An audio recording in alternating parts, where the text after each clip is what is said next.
1500 સૈનિક, ટેન્ક અને હેલિકોપ્ટર યુદ્ધ નહીં, ઘૂસણખોરી રોકવા ટ્રમ્પ સરકારની મેક્સિકો સરહદે કિલ્લેબંધી. ગેરકાયદેસર ઘૂસણખોરીને રોકવા માટે અમેરિકાએ મેક્સિકો સાથેની દક્ષિણ સરહદ પર 1500 સૈનિકો તૈનાત કર્યા છે. તેમાં 500 મરીન કોર્પ્સની સાથે 1000 સૈનિકો સામેલ છે. વ્હાઇટ હાઉસે ટ્વિટર પર તેનો એક વિડીયો પણ શેર કર્યો છે, જેમાં અમેરિકન ટેન્ક, હેલિકોપ્ટર અને સેનાના જવાનો સરહદ પર પહોંચતા જોઈ શકાય છે. આ સાથે એક્સ પોસ્ટમાં લખ્યું છે કે યુએસ મરીન કોર્પ્સ સરહદે અમેરિકાની સુરક્ષાના મિશનમાં સીબીપીની મદદ કરી રહ્યા છે અને ખાસ એ છે કે વાયદો કર્યો અને વાયદો પૂર્ણ થયો.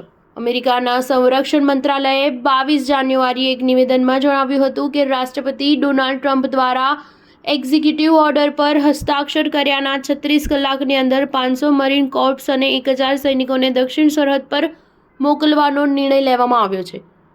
શપથ ગ્રહણ પછીના પહેલા સંબોધનમાં રાષ્ટ્રપતિ ટ્રમ્પે મેક્સિકો સાથેની સરહદ પર ઇમરજન્સી જાહેર કરી હતી. તેમણે તાત્કાલિક સરહદ પર સેના મોકલવાનો આદેશ જારી કર્યો હતો. સ્ટાર ન્યૂઝ 7 હંમેશા સચ્ચાઈની સાથે.